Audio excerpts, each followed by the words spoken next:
ಭ್ರಷ್ಟಾಚಾರದ ವಿರುದ್ಧ ಜಾಗೃತಿ ಅರಿವು ಕಾರ್ಯಕ್ರಮ ಬಂಟ್ವಾಳ ತಾಲೂಕು ಕಚೇರಿಯ ಸಭಾಂಗಣದಲ್ಲಿ ನಡೆಯಿತು.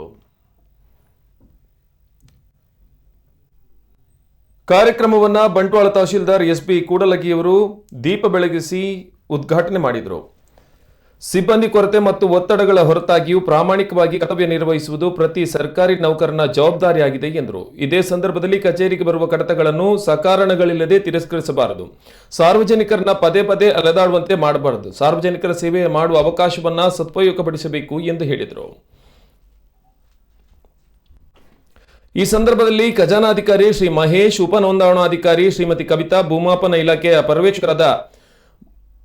ಪರ್ಯವೇಕ್ಷಕರಾದ ಮರುಲಪ್ಪ, ಉಪ ತಹಶೀಲ್ದಾರ್ ದಿವಾಕರ ಮುಗುಳಿ, ತಾಲೂಕು ಕಚೇರಿ ಸಿಬ್ಬಂದಿಗಳು ಹಾಗೂ ಆಡಳಿತಾಧಿಕಾರಿಗಳು ಉಪಸ್ಥಿತರಿದ್ದರು. ಉಪ ತಹಶೀಲ್ದಾರ್ ನವೀನ್ ಬೆಂಜನಪದವು ಕಾರ್ಯಕ್ರಮವನ್ನು ನಿರೂಪಿಸಿದ್ದು, ನರೇಂದ್ರನಾಥ್ ಮಿತ್ತೂರ್ ಅವರು ವಂದಿಸಿದರು.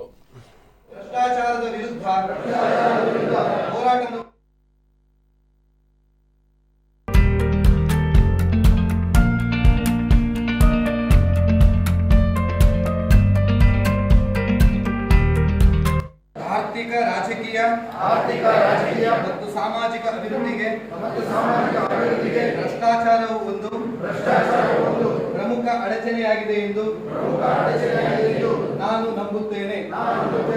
ಭ್ರಷ್ಟಾಚಾರವನ್ನು ನಿರ್ಮೂಲನೆ ಮಾಡಲು ಸರ್ಕಾರ, ನಾಗರಿಕರು ಮತ್ತು ಖಾಸಗಿ ವಲಯದಂತಹ ಎಲ್ಲಾ ಪಾಲುದಾರರನ್ನು ಕೆಲಸ ಮಾಡಲು ನಾನು ನಂಬುತ್ತೇನೆ.